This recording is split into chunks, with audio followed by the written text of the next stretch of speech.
Magandang hapon. Update muna tayo sa lagay na ating panahon ngayong araw ng Sabado, November 4, 2023.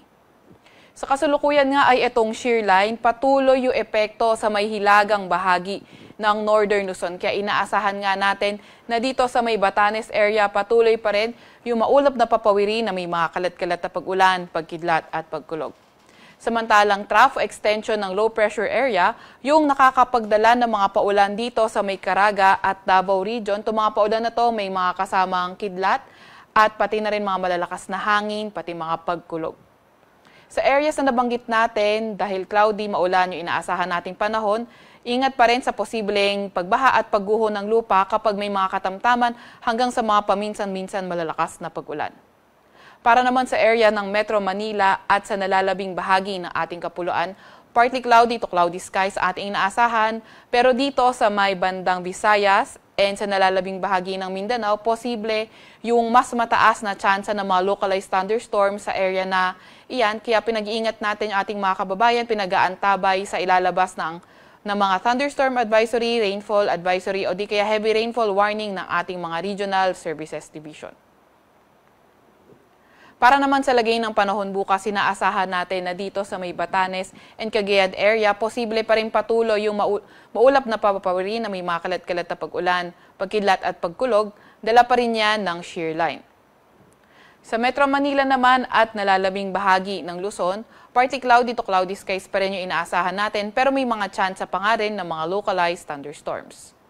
Agwat ang temperatura para sa Metro Manila, Tuguegarao, Puerto Princesa at Calayan Islands maglalaro mula 25 to 32 degrees Celsius. Sa Tagaytay naman ay 22 to 31 degrees Celsius.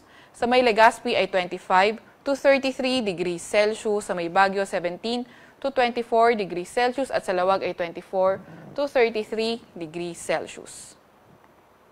For tomorrow, inaasahan natin sa may Visayas at Mindanao patuloy pa rin yung partly cloudy to cloudy skies condition, pero ingat pa nga rin dahil mataas pa rin yung mga tsansa ng mga localized thunderstorms dito sa Visayas at sa may Mindanao.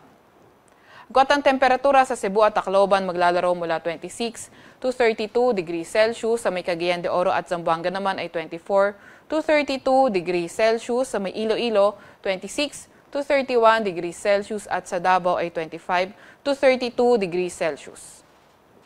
Wala pa rin tayong nakataas na gale warning sa kahit na anong baybay na ating bansa, pero ingat pa rin sa papalaot dito sa may Northern Luzon area dahil posible yung katamtaman hanggang sa maalon na karagatan.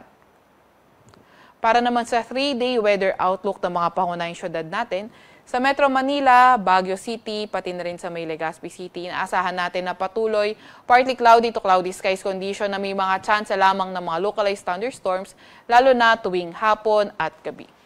Agwat ang temperatura sa Metro Manila maglalaro mula 25 to 32 degrees Celsius. Sa Baguio City naman ay 16 to 25 degrees Celsius. Sa Legazpi ay 24 to 33 degrees Celsius.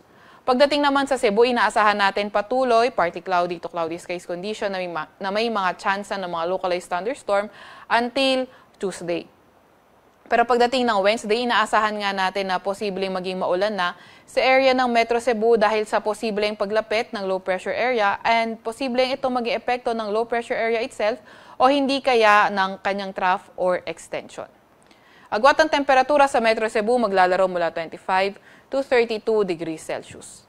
Sa Metro Davao naman, patuloy yung partly cloudy to cloudy skies condition until Monday. Pero pagdating ng Tuesday and Wednesday, maulan na yung condition na inaasahan natin. Hindi lang sa Metro Davao area, pati na rin sa may silangang bahagi ng Visayas at Mindanao. At epekto pa rin, posible epekto ng low pressure area o di kaya yung kanyang extension. Agwat ang temperatura sa Metro Davao maglalaro mula 25 to 32 degrees Celsius. Ang araw ay lulubog dito sa Metro Manila at 5:27 ng hapon at sisikat bukas ng 5:33 ng umaga.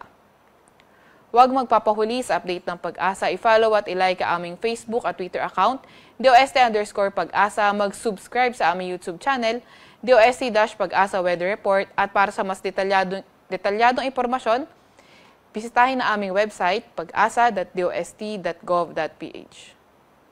At yan po muna ang latest mula sa Weather Forecasting Center ng Pag-asa. Veronica Torres, nag-uulat.